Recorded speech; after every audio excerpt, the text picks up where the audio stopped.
இதோ உங்களை தேடி முதன்முறையாக வசீகரமான தொழில்நுட்பம் மற்றும் அதிவேகமான செயல்திறனுடன் UFX மொபைல்ஸ். மெல்லிய தோற்றத்துடன் முற்றிலும் சிறப்பாக எல்லோருக்கும் எளிதாக UFX மொபைல்ஸ். உங்கள் நவீன தலைமுறைக்கான mobile UFX mobiles. Make your move. For the very first time coming your way is an irresistible combination of speed, style and technology. UFX mobiles, exceptionally sleek, totally advanced, and now the phone that everyone can afford to touch. Your next generation mobile. UFX mobiles, make your move.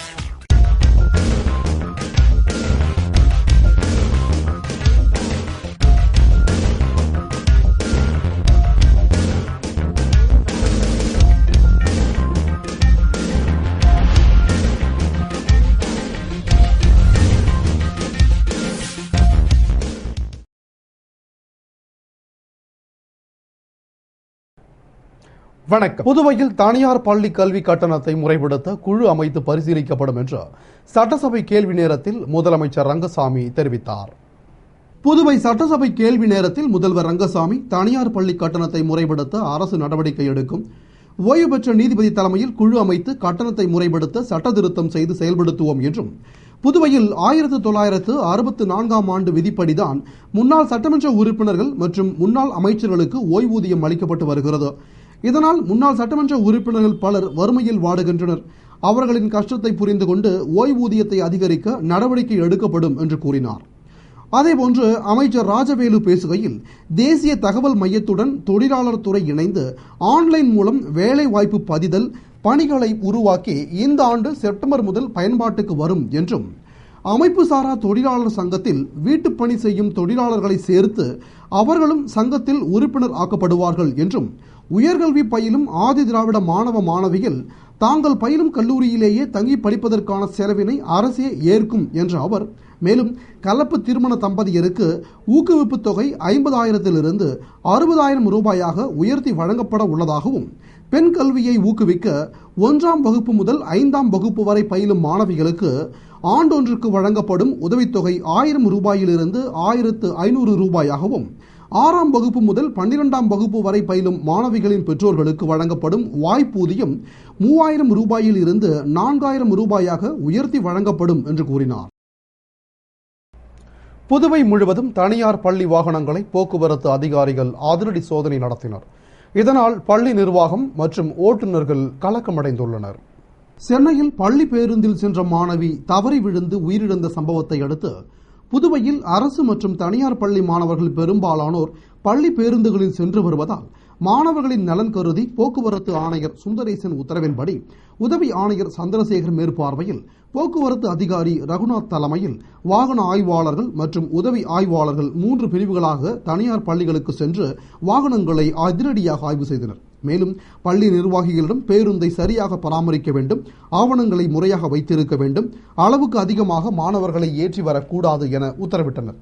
மற்றும் அங்கிருந்த வாகனங்களுக்கு உரிய ஆவணங்கள் உள்ளதா என்று அவர்கள் ஆய்வு செய்தனர். Immaculate, Seventh Day, Vivekananda, Wisdom, Mother Teresa, Acharya உள்ளிட்ட பள்ளிகளுக்கு சென்ற அதிகாரிகள் பேருந்து பராமரிப்பு குறித்து எச்சரிக்கை விடுத்தனர். இதையடுத்து மாணவர் சிறப்பு பேருந்துகளில் சோதனை நடத்த உள்ளனர். மேலும் மாணவர் சிறப்பு பேருந்துகள் நிலைமை மிகவும் மோசமாக உள்ளது என்று புகார் எழுந்துள்ளதால் தீவிர ஆய்வு நடத்த அவர்கள் முடிவு செய்துள்ளனர். போக்குவரத்து அதிகாரிகளின் இந்த அதிரடி நடவடிக்கையால் வாகன ஓட்டுநர்கள் மற்றும் பள்ளி உரிமையாளர்கள் கலக்கமடைந்துள்ளனர். புதுவை மின்துறையில் 24 மணி நேரமும் இயங்கும் மின் நுகர்வோர் சேவை மையம் அமைக்க நடவடிக்கை எடுக்கப்படும் என்று அமைச்சர் தியாகராஜன் தெரிவித்துள்ளார். புதுவை சட்டசபை கேள்வி நேர விவாதத்தில் அமைச்சர் தியாகராஜன் பேசுகையில், விபத்து நேரங்களில் மின்துறையை தொடர்பு கொண்டு தகவல் தெரிவிக்க மக்கள் சிரமப்படுவதால் மின்துறையில் 24 மணி நேரமும் இயங்கும் மின் நுகர்வோர் சேவை மையம் அமைக்க உத்தேசிக்கப்பட்டுள்ளதாகவும், அவுட் சோர்சிங் முறையில் சமையல் கலைஞர்களை பணியமர்த்த வேண்டும் என்ற கருத்தை அரசு பரிசீலனை செய்யும் என்றும் பேசினார். அதேபோன்று சட்டமன்ற உறுப்பினர் நமச்சிவாயம் பேசுகையில், 100 நாள் வேலை செய்யும் தொழிலாளர்களை மரக்கன்றுகளை நட பயன்படுத்தினால் செலவை குறைக்க முடியும். அதன் மூலம் மரக்கன்றுகள் நட ஒதுக்கிய 10 கோடி ரூபாய் பணத்தை சேமித்து மற்ற திட்டங்களுக்கு பயன்படுத்தலாம். புதிய தொழிற்கொள்கையை உருவாக்க வேண்டும். முதியோர் உதவி தொகையை காலத்தோடு வழங்க வேண்டும். கடந்த 1.5 ஆண்டுகளாக அனுமதி கொடுக்காமல் உள்ள தொழிற்சாலைகளுக்கு அனுமதி வழங்க நடவடிக்கை எடுக்க வேண்டும் என்று பேசினார். சட்டமன்ற உறுப்பினர் லட்சுமி நாராயணன் பேசுகையில், அதிகாரிகளின் செயல்பாடு சரியாக இல்லாததால் விவசாயிகள் விவசாயத்தில் அக்கறை இல்லாமல் உள்ளதாகவும், வேளாண் விதை பொருட்களை அரசே கொள்முதல் செய்ய வேண்டும், விவசாயிகள் கடனை தள்ளுபடி செய்ய வேண்டும், வாழைக்குளம் பகுதியில் கால்நடை மருத்துவமனை அமைக்க வேண்டும், நிர்வாக சீர்கேட்டினால் நலிவடைந்த AFT மில்லை கூடுதல் நிதி ஒதுக்கி நவீனப்படுத்தி மேலும் 1000 பேருக்கு வேலை வழங்க வேண்டும் என்று பேசினார். அதுபோன்று சட்டமன்ற உறுப்பினர் நாசிம் பேசுகையில், தானே புயலால் சீரிழந்த புதுவையை பசுமையாக்க போர்க்கால நடவடிக்கை எடுக்க வேண்டும், காரைக்காலை வறட்சி மாநிலமாக அறிவிக்க வேண்டும், விவசாய கூட்டுறவு கடன்களை தள்ளுபடி செய்ய வேண்டும், காரைக்கால் கால்நடை மருத்துவமனையில் காலி பணியிடங்களை நிரப்ப வேண்டும், காரைக்காலில் தோட்டக்கலை கல்லூரி உருவாக்க வேண்டும் என்று பேசினார். கோரிக்கைகளை வலியுறுத்தி புதுவை ஆசிரியர் சங்கங்களின் கூட்டு போராட்ட குழுவினர் கல்வித்துறை வளாகம் எதிரில் கண்டன ஆர்ப்பாட்டத்தில் ஈடுபட்டனர். புதுவையில் அனைத்து பிரிவு ஆசிரியர்களுக்கும் வேலை நாட்கள் 200 என ஆணை வழங்க வேண்டும், சனிக்கிழமை வேலை நாள் என்ற அறிவிப்பை திரும்ப பெற்றிட வேண்டும், கிராமங்களில் பணிபுரியும் ஆசிரியர்களுக்கு கிராமப்படி 20% வழங்கிட வேண்டும், பணிமூப்பு பட்டியல் அடிப்படையில் கலந்தாய்வு முறையிலான மாற்றலை நடைமுறைப்படுத்திட வேண்டும் உள்ளிட்ட பல்வேறு கோரிக்கைகளை முன்வைத்து ஆசிரியர் சங்கங்களின் கூட்டு போராட்ட குழுவினர் கல்வித்துறை வளாகம் முன்பு ஆலோசகர்கள் பாலமோகனன், சேஷாச்சலம் தலைமையில் மாபெரும் தர்ணா போராட்டத்தில் ஈடுபட்டனர். இதில் ஒருங்கிணைப்பாளர்கள் ஜெயராமன், பாரி ஆகியோர் சிறப்புரையினையும் மற்றும் நிர்வாகிகள் கண்டன உரையும் நிகழ்த்தினர். மேலும் ஆசிரியர்கள் திரளாக பங்கேற்று கோரிக்கைகளை வலியுறுத்தி ஆர்ப்பாட்டம் நடத்தினர். சிறப்பு கூறு நிதியில் எந்த திட்டம் செயல்படுத்தப்பட்டது என்று சட்டசபை மானிய கோரிக்கையின் போது எதிர்க்கட்சித் தலைவர் வைத்திலிங்கம் கேள்வி எழுப்பினார்.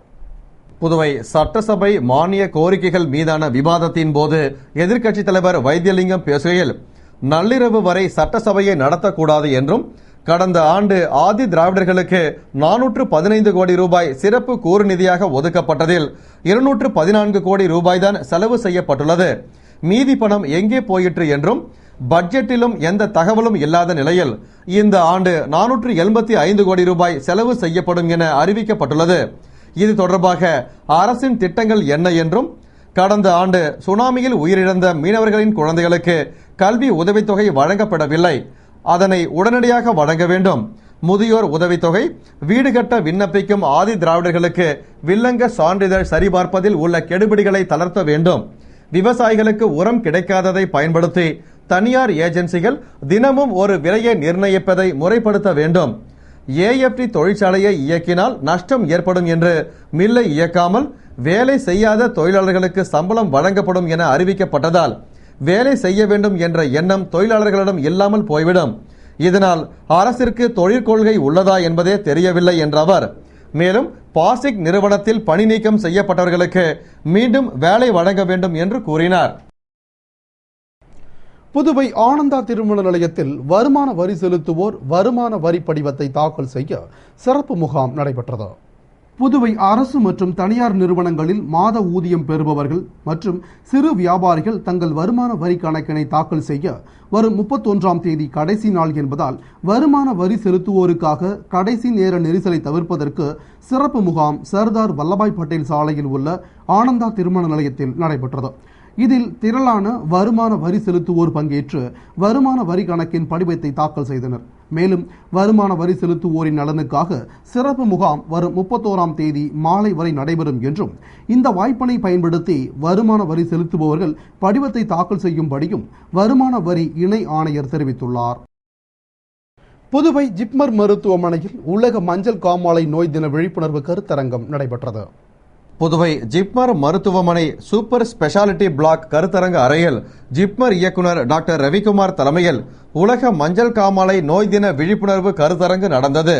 இதில் நுண்ணுயிரியல் துறை தலைவர் டாக்டர் பாரிஜா, குடலியல் துறை உதவி பேராசிரியர் டாக்டர் லட்சுமி, டாக்டர் ராகுல் ஆகியோர் மஞ்சள் காமாலை நோய் பரவும் முறை, அதனை தடுக்கும் முறை, சிகிச்சை அளிக்கும் முறை, முன்கூட்டியே நோய் தடுப்பு ஊசி போட்டுக்கொள்வது குறித்தும், மஞ்சள் காமாலை நோயை உருவாக்கும் ஹெப்படைட்டிஸ் A மற்றும் B கிருமிகள் எவ்வாறு பரவுகிறது என்பது குறித்தும் பேசினர். இந்நிகழ்ச்சியில் நுண்ணுயிரியல் துறை பேராசிரியர்கள், மருத்துவர்கள் மற்றும் செவிலியர்கள் பங்கேற்றனர்.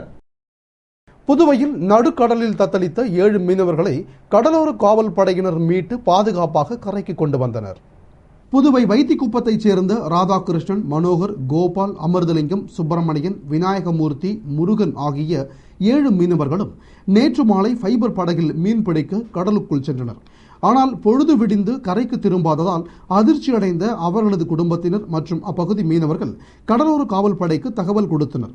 உடனே சப் இன்ஸ்பெக்டர் தியாகராஜன் தலைமையிலான கடலோர காவல் படையினர் மீட்பு படகில் கடலுக்குள் சென்று படகுடன் மாயமான மீனவர்களை தேடினர். அப்போது அவர்கள் சென்ற படகின் மோட்டார் என்ஜின் பழுதானதால் நடுக்கடலில் தவித்துக் கொண்டிருந்ததை கண்டு அவர்களை மீட்டு பழுதான படகை கயிற்றின் உதவியுடன் தங்களுடைய படகுடன் இணைத்து கரைக்கு கொண்டு வந்தனர். மாயமான மீனவர்கள் 7 பேரும் பாதுகாப்பாக வந்ததை கண்டவுடன் உறவினர்கள் மற்றும் மீனவர்கள் மகிழ்ச்சி அடைந்து மீட்கப்பட்டவர்களை கட்டித்தழுவி ஆனந்த கண்ணீருடன் பரவசமடைந்தனர். கோரிக்கைகளை வலியுறுத்தி ஜிப்மர் பாதுகாப்பு குழு சார்பில் மருத்துவமனை வாயில் அருகே பிரச்சார கூட்டம் நடைபெற்றது. புதுவை ஜிப்மர் மருத்துவமனையில் 50 ஆண்டுகளாக அளித்து வந்த இலவச மருத்துவ சேவையை தொடர வேண்டும். குறைந்த செலவில் மருத்துவ கல்வியை எவ்வித தடையும் இல்லாமல் வழங்க வேண்டும். ஜிப்மர் ஊழியர்களுக்கு மத்திய அரசு ஊழியர்கள் பெறும் சலுகைகளை தொடர்ந்து வழங்க வேண்டும். பி மற்றும் சி பிரிவு பதவிகளை புதுவை இளைஞர்களுக்கே வேலைவாய்ப்பு அலுவலகம் மூலம் வழங்க வேண்டும் உள்ளிட்ட கோரிக்கைகளை வலியுறுத்தி ஜிப்மர் பாதுகாப்பு குழுவினர் குழு பொதுச் செயலாளர் பாலமோகனன் தலைமையில் தலைவர் முருகன் முன்னிலையில் பிரச்சார கூட்டம் நடத்தினர். போராடி பெற்ற உரிமைகளை பாதுகாக்கும் வகையில் நடந்த பிரச்சார கூட்டத்தில் அரசியல் கட்சியினர், தொழிற்சங்க பிரதிநிதிகள் மற்றும் பொதுமக்கள் கலந்து கொண்டனர். புதுவை பாகூர் எல்லை பிடாரியம்மன் ஆலயத்தில் ஆடி மாத 2ஆம் வெள்ளிக்கிழமையை முன்னிட்டு நடைபெற்ற சிறப்பு பூஜையில் அமைச்சர் தியாகராஜன் பங்கேற்று வழிபட்டார். புதுவை பாகூரில் அமைந்துள்ள நவ தேவஸ்தானத்தில் ஒன்றான எல்லை பிடாரியம்மன் கோவிலில் ஆடி மாதத்தை முன்னிட்டு சிறப்பு வழிபாடுகள் நடைபெற்று வருகிறது. அதன்படி 2ஆம் வெள்ளிக்கிழமையை முன்னிட்டு பார்சாகை வார்த்தல் நிகழ்ச்சி நடைபெற்றது. விழாவிற்கான அம்மனுக்கு சிறப்பு அபிஷேகம், அலங்காரம், ஆராதனை செய்யப்பட்டு சிறப்பு பூஜைகள் நடைபெற்றது. இதில் மின்துறை அமைச்சர் தியாகராஜன் மற்றும் திரளான பொதுமக்கள் கலந்து கொண்டு சாமி தரிசனம் செய்து அம்மனின் திருவருளை பெற்றனர். விழாவிற்கான ஏற்பாடுகளை அறங்காவல் குழுவினர் செய்திருந்தனர். புதுவை வில்லியனூர் கஸ்தூரிபா மகளிர் கல்லூரியில் நாட்டு நலப்பணி திட்டம் சார்பில் அமைதி மற்றும் இசையின் முக்கியத்துவம் குறித்த கருத்தரங்கம் நடைபெற்றது. புதுவை வில்லியனூரில் உள்ள கஸ்தூரிபா மகளிர் கல்லூரியின் நாட்டு நலப்பணி திட்டம் சார்பில் அமைதி மற்றும் இசையின் முக்கியத்துவம் பற்றிய கருத்தரங்கம் நடைபெற்றது. திட்ட அலுவலர் சார்லஸ் கிறிஸ்டோபர் ராஜ் வரவேற்று பேசிய நிகழ்ச்சியில் கல்லூரி முதல்வர் வசந்தகுமாரி கருத்தரங்கின் நோக்கத்தையும் முக்கிய அம்சங்களையும் பற்றி எடுத்துரைத்தார். தொடர்ந்து மருத்துவர் திருநாவுக்கரசு அமைதி வாழ்க்கையில் ஒவ்வொருவருக்கும் தேவையான ஒன்று என்றும் அதே வாழ்க்கை சிறப்பாக அமைய இசை முக்கியமானது என்று எடுத்துரைத்து தன்னார்வலர்களின் சந்தேகங்களுக்கு விளக்கம் அளித்தார். நிறைவில் தன்னார்வலர் சண்முகப்பிரியா நன்றி கூறினார். இத்துடன் செய்திகள் நிறைவடைந்தன. வணக்கம்.